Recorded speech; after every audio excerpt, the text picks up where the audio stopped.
Assalamu alaikum wa rahmatullahi wa barakatuh. Everyone, hope you're doing well, inshallah. Let's move on to our next video looking at rhetoric with our friend Aristotle. So, rhetoric, in our previous video, we identified as an art of discovering, arranging, stylizing, remembering, and delivering your argument in a particular case that you have to deal with.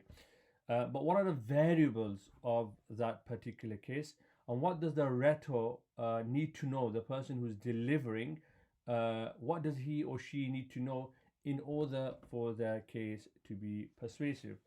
So the variables of a particular case, that is a rhetorical situation that you might find yourself in, are five. There are five that you need to be aware of. There's going to be the rhetor, the person delivering or writing. There's going to be the subject issue at hand. What's a subject issue? What is the subject that you're talking about? Number two. Number three is your audience, the people you're delivering to. The means, number four. And number five is the end purpose, right? As we would say, ghad or ghayat in Urdu, or the maqsad, the outcome. What is that you're trying to achieve, right? Aristotle mentions explicitly four of the five, and I'll read this from him. Rhetoric falls into three divisions determined by the three classes of listeners to speeches. For of the three elements in speech making, speaker, subject, and person address, it is the last one, the hearer, that determines the speech's end and object. So he's mentioned four in particular. So we've mentioned already that rhetoric is an art.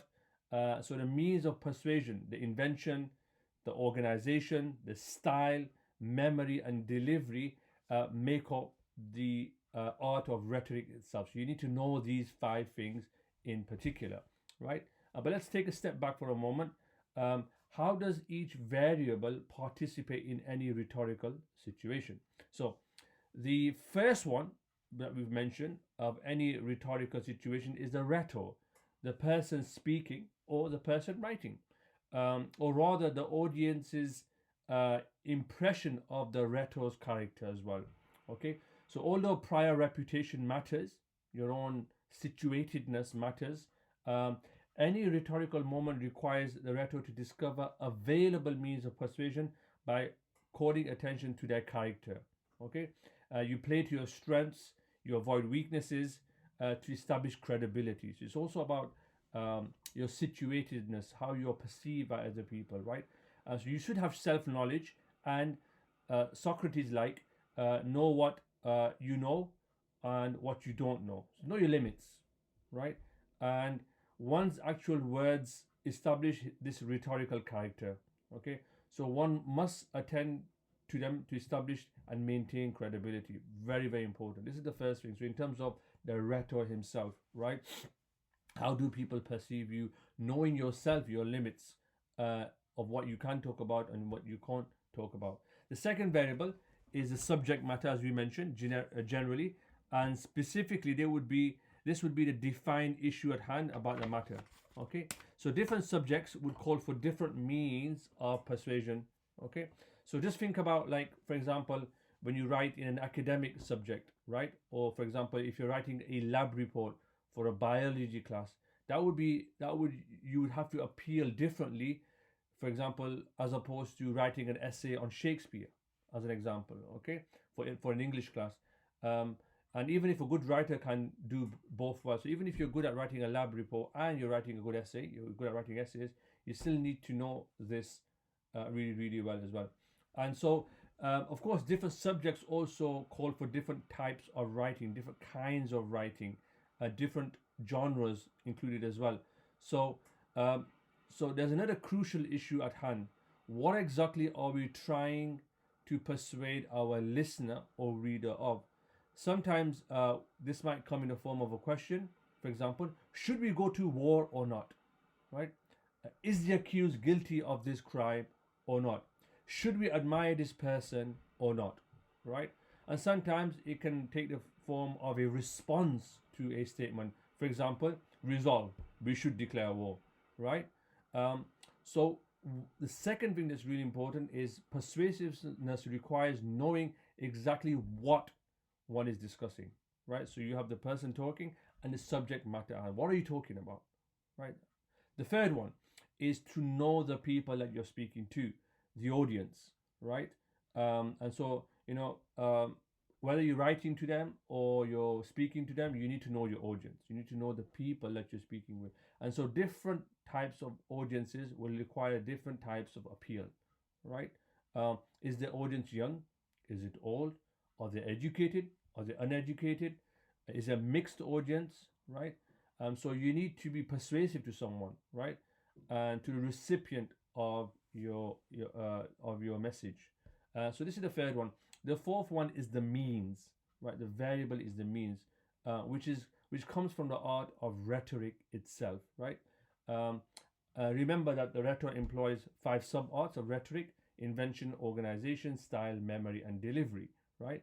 To discover the particular means of persuading the specific audience at hand about a singular subject being debated. That's really, really important, the means that you use. So this is important.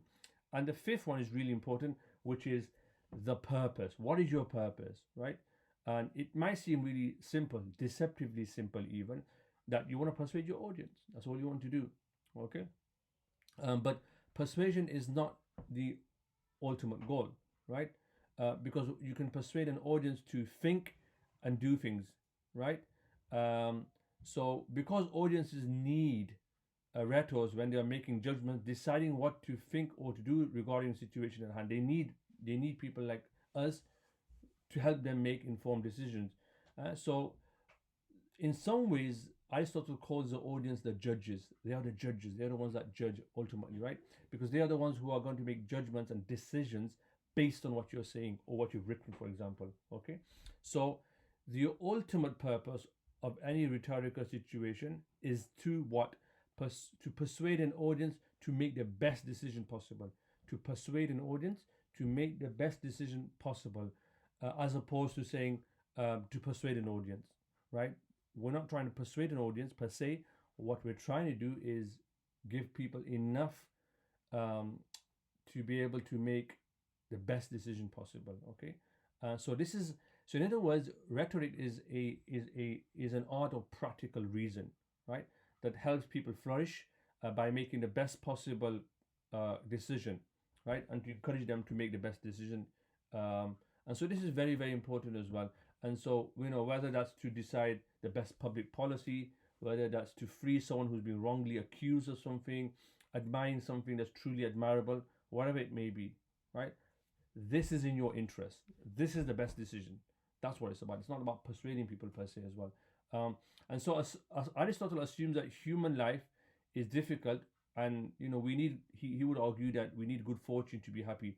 But he also thinks that he also believes that if things remain equal, better decisions lead to happier lives, right? If people make good decisions, all things being equal, there's always things that can happen. We would say that one's fate might change things, but all things being equal, that should lead to better lives, right? Happier lives even. So it's ultimately, rhetoric is about happiness. It's an art of happiness, because happiness requires virtue. The rhetor and the audience members must call upon their own virtues, that's intellectual virtues, moral virtues, to persuade and be persuaded wisely as they attempt to achieve the final end of rhetoric, which is human happiness, right? So this is important to bear in mind. So all these 5 variables, the rhetor, the subject matter and issue, the audience, the means, the end, right? They obviously exist in a very complex relationship with one another, and there are many variables and many permutations that can emerge out of these 5 variables, right? But if a rhetor chooses means of persuasion in his own or rhetorical situation, he or she is engaging in one of the most important acts of human life, using language in cooperation with others for mutual flourishing. Okay, and so we can't keep from doing this, but we can always do it better. We can always improve of how we try and persuade people to take the best course of action. How? We study the means of persuasion, which is going to be the next subject, or rather the entire subject that we're going to discuss for the rest of the videos. I'm going to stop there. I hope you find it useful. If you do, let me know. Please do leave some comments behind. I'd love to hear from all of you. And stay safe. Assalamu alaikum wa rahmatullahi wa barakatuh.